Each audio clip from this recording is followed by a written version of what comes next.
So, as you're all aware, a few months ago, the long-awaited music biopic Michael came out based on the life of the king of pop, Michael Jackson. Now, I've been waiting for this film for ages, and despite knowing that this was produced by the same crowd that made Bohemian Rhapsody, possibly the definition of formulaic biopic, I was still excited.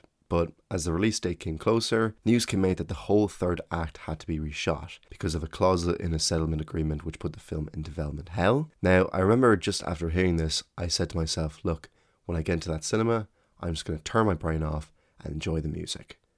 But I couldn't. You see, Michael Jackson is one of the few artists that I listen to where I basically know his entire life story because it's just so bizarre and tragic. Michael Jackson was one of those figures where you couldn't really decipher who he was. Was he a bit soft? Was he gangster? Or was he just batshit crazy? So you would have hoped that this film would maybe give us a bit of a glimpse into who Michael really was, what his personality was like, especially since his family appeared to be very involved in the process. But turns out that they mustn't have known who he was either. The character of Michael in this film is so boring. He has no personality, and his only goal is to make great music and save the world. I'm Michael Jackson. Ow! Another problem that I and a lot of people have with this film is its sanitized retelling of Michael's life.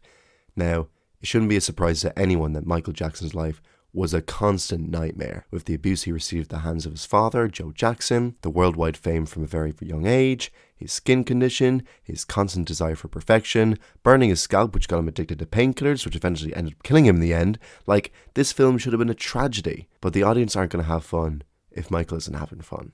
So, they treat these events like minor setbacks. He talks about vitiligo in a pass-away comment to his doctor, and even after the Pepsi incident, he seems to get over it in a matter of minutes.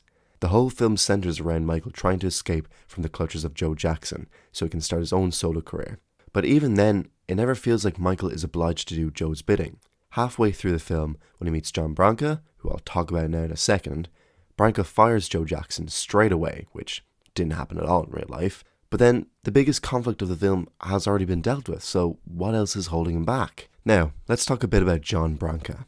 If you haven't heard of John Branca, I don't blame you, he's a fucking nobody. Branca was Jackson's lawyer since the Thriller era until he was fired in 2003 amid the allegations, but was hired again shortly before Jackson's death. Branca was heavily involved in the creation of this film, which is evident due to the fact that he's played by the only A-lister in this film, Miles Teller, aside from Coleman Domingo, of course.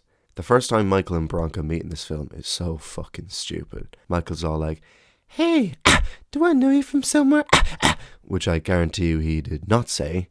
And then Branca's all like, "Oh, maybe, I just worked with Bob Dylan, Bee Gees, just stuff like that, like just generational ass-kissing." Recently, there's been a lot of legal feud between Branca and Michael's daughter Paris, who accused him and John McClane of mishandling her father's money. And she actually ended up securing a significant victory against them, ruling that $625,000 be returned to her late father's estate. Paris even came out herself months before the film's release, calling it a dishonest fantasy of her father's life, and wanted nothing to do with it. The same goes for Janet Jackson, who had no role in this film, not even as producer, and she wasn't even portrayed as a character in the film. After hearing about all the feuds and controversies surrounding this film, you'd think that it'd be doomed for failure, but it was quite the opposite actually. Although the film was slashed by critics, receiving 38% on Rotten Tomatoes, fans loved it, giving it a 97%. It was the highest grossing opening weekend for a music biopic ever, and it's now the highest grossing music biopic of all time, passing out the previous holder, Bohemian Rhapsody. Michael Jackson's music is back on the charts,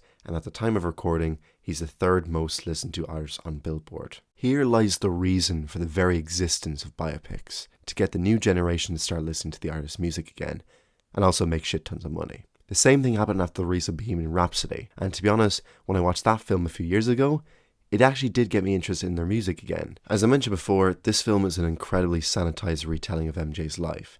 Now, Michael Jackson was a very controversial figure to say the least, so you can see why they went down this route to avoid tainting his already messy reputation. But in theory, it is possible to make a film that's more authentic to the life of the King of Pop. But the truth is, the estate would never greenlight it. And when you're making a film about one of the most influential musicians of the century, you're going to want to have his music in it. An example of a biopic without the artist's music is the Jimi Hendrix film Jimmy, All Is By My Side, which didn't include any of his original songs as the filmmakers couldn't secure the rights from his estate. And to nobody's surprise, the film made feck all money. So again, theoretically it is possible to create an authentic music biopic, but it has a nearly impossible chance of being successful if it doesn't actually have the musician's music. After hearing my opinions on this subgenre of film, you might be wondering, does a good music biopic even exist? But believe it or not, there are a handful that I really like. You see, in my mind, there are two different types of music biopics, realist and stylist. Realist biopics present themselves as the truth and attempt to create a one-for-one remake of the musician's life, like their performances and music videos. Examples being Michael, Bohemian Rhapsody, and Straight Outta Compton. Stylist biopics, on the other hand, while they present themselves as a heavily dramatized version of the artist's life, it also includes fantastical elements. Examples being Rocket Man, and my two favourite music biopics, Better Man and Piece by Piece. From the get-go, Robbie Williams' biopic was always going to be fucking crazy. He was a monkey for God's sake. But that's what makes this film brilliant. It's also worth noting that this film serves as a musical, as well as just a retelling of his life. Instead of recreating his music videos shot for shot, the film integrates his songs to line up with his current situation and stage of his life. Throughout the film, different Robbie Williams monkeys show up while he's performing to act as a metaphor for him being self-conscious. And then when he's performing at Woodstock, he just leaps into the crowd and starts massacring them all. But this scene right here, this is why the film is amazing. Robbie Williams' style and personality is written all over it. His music videos are strange and wild, and so is this film. The same can be said for Pharrell Williams' film Piece by Piece, which tells a story through Lego. Again, this is something we've never seen before, and the film looks brilliant, and you can tell it's from Pharrell's wild imagination. The film is presented as sort of a documentary and includes real interviews from different artists that were close to Pharrell. But the funny thing is that most of these guys thought this was going to be a normal documentary, not knowing that they were going to be transformed into Lego minifigures. Also, seeing Snoop Dogg and Crips in Lego form is just hilarious. Let's compare these to the Michael film. It's well known that Michael Jackson revolutionized the concept of the music video. Instead of just a video of the artist performing the song on stage, Michael collaborated with legendary directors like Martin Scorsese, Spike Lee, and David Fincher to make these videos into short films. Michael Jackson always strived for the extraordinary through his music, but this film is just a run-of-the-mill biopic, which is stripped of any of Michael's unique style. I personally don't see the creative appeal of remaking the Thriller music video or the Motown Billie Jean performance shot for shot. I know it takes a lot of hard work to recreate the costumes, the set design and the dance moves, but it's nothing we haven't seen before, so what's the point? Oh, yeah. Now, the likelihood that we're going to see any more biopics like Better Man and Piece by Piece is highly unlikely, since neither made any money. Better Man's failure was due to the fact that Americans have no idea who Robbie Williams is, and for Piece by Piece, I suppose it's two contrasting genres. Younger kids who have no idea who Pharrell Williams is probably won't enjoy it as it's not really geared towards them, and adults on the other hand probably dismissed it as being a kids movie just because it's Lego. At the minute, the most anticipated music biopics are the Beatles films. Now, they are doing a film for each member of the band, which has never been done before, and might be interesting to see, but since this is approved by the actual state, we can only assume that they will be heavily sanitized retellings of the band members' stories.